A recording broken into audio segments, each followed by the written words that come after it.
Bismillahirrahmanirrahim. Halaman 26.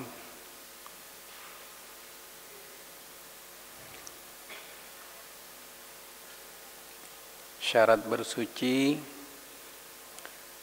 Lanjutannya wa alla yataghayyara bismillahirrahmanirrahim wa alla yataghayyara binajisin walau taghayyuran yasiran.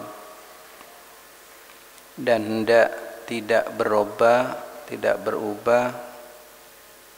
apa air binajisin sebab najis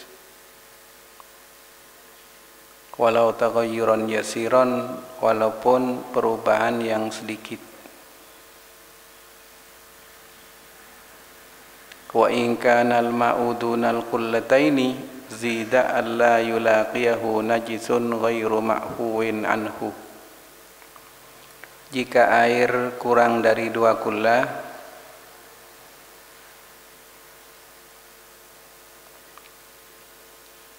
ada syarat lain, yakni air itu tidak terkena najis yang tidak ditoleransi, ghairu ma'fuin anhu.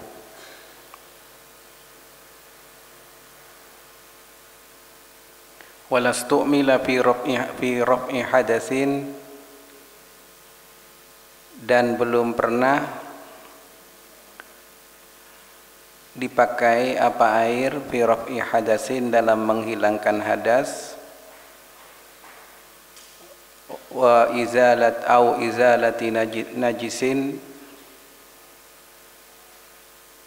atau menghilangkan najis. Ada catatan kaki nomor 20 itu di bawah usia tamziz yang kemarin itu. 2 kullah adalah volume air dengan berat 500 kati Baghdad atau 575 kati tarim,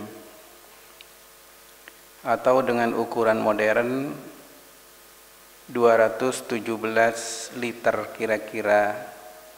Ini menurut Syekh Bama'bad dalam kitab Ka'sur Rahiq Syarah Sulamut Taufiq. Tapi ada yang mengatakan dengan ukuran lain, yaitu 60 cm 4 persegi kubus. Jadi kalau kita buat bak kayak meja ini, ke sini 60, ke sini 60, sini 60, sini 60, ke bawah 60 cm maksudnya, itu dipenuhi dengan air, itu sudah mencapai 2 kullah. Air yang sudah mencapai 2 kullah itu tidak boleh berubah sebab najis walaupun sedikit.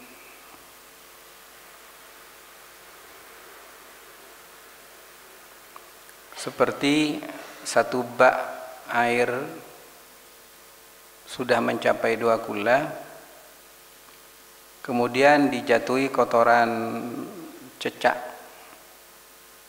lantas itu berubah, maka menjadi najis itu. Kalau air sedikit, walaupun tidak berubah, air yang kurang dari 2 kullah, kurang dari 60 cm 4 persegi kubus itu, atau 217 liter ukuran sekarang, itu kalau kurang dari itu, jadi kalau mencapai 2 kullah, kalau dijatuhi benda najis, itu menunggu air itu berubah. Kalau berubah warna, salah satu warna, rasa, atau baunya, maka menjadi najis. Air yang mencapai 2 kullah, kalau dijatuhi benda najis, itu tidak langsung menjadi najis, kecuali berubah salah satu dari warna, rasa, atau aromanya. Yang penting berubah, apakah perubahan itu misalnya bau tidak sedap ataupun harum tapi najis, maka perubahan itu menyebabkan air yang mencapai 2 kula itu najis secara keseluruhan.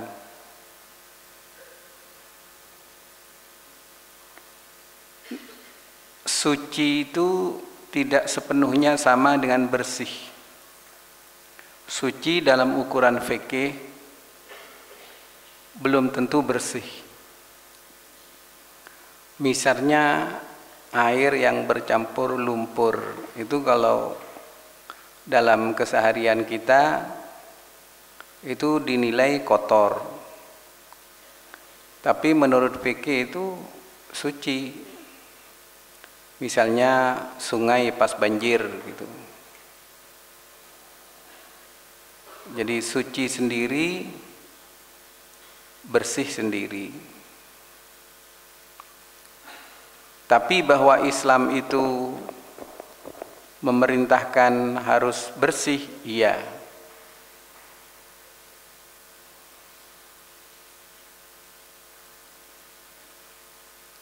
Air yang mencapai 2 kula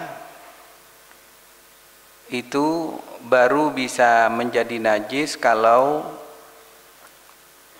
akibat jatuhnya benda najis tersebut menyebabkan perubahan dari salah satu rasa, warna, atau aroma.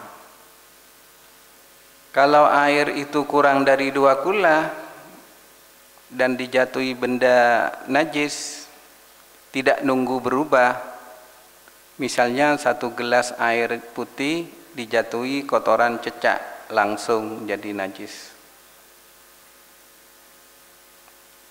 1 ember misalnya. Pokoknya kalau tidak mencapai 2 kula. Kemudian air itu tidak bisa mensucikan kalau sudah digunakan bersuci. Misalnya kita wudhu, airnya dibasuhkan ke wajah, terus di bawah ini ada gayung, maka air yang sudah dipakai itu menjadi mustakmal. Atau ada bak kecil, timba misalnya, timba, ember, itu kalau kurang dari 60 cm 4 persegi kubus, nggak boleh kita menggunakan dijatuhkan ke embernya itu. Harus disiramkan. Apakah diambil pakai gayung atau dituangkan sedikit demi sedikit. Termasuk juga kalau buang air kecil di sekitar sumur, itu kalau timbanya itu dituangkan gini, kemudian yang di bawah itu nyiprat, maka cipratan itu menjadi najis. Jadi timba kecil, kalau timba yang ukuran mencapai 270 liter itu sudah 2 kula, enggak apa-apa itu.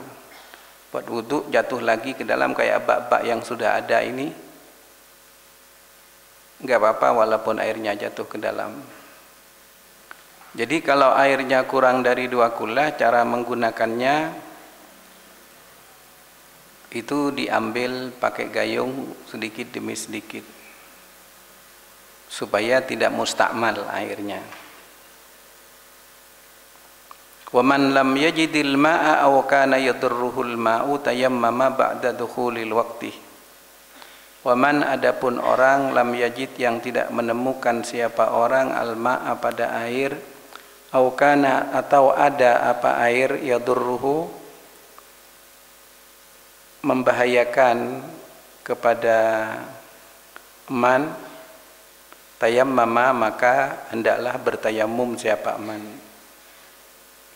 Ba'da dukhulil waqti, setelah masuk waktu salat, wa zawalin najasati dan hilangnya najis, wa ma'rifatil qiblati dan mengetahui kiblat. Ada bersuci alternatif pakai debu, misalnya tidak ada air atau ada air tapi diperlukan oleh yang lebih penting, oleh binatang yang khawatir kehilangan kekuatannya kalau tidak minum atau bisa mati.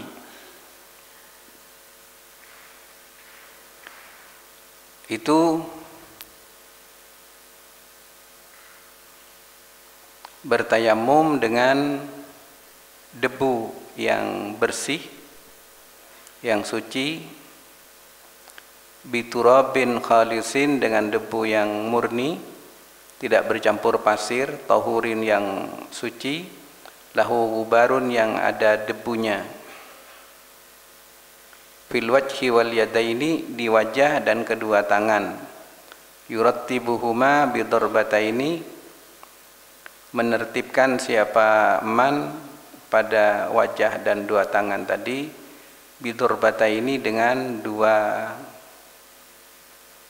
tepukan, biniyati istibahati fardhis shalah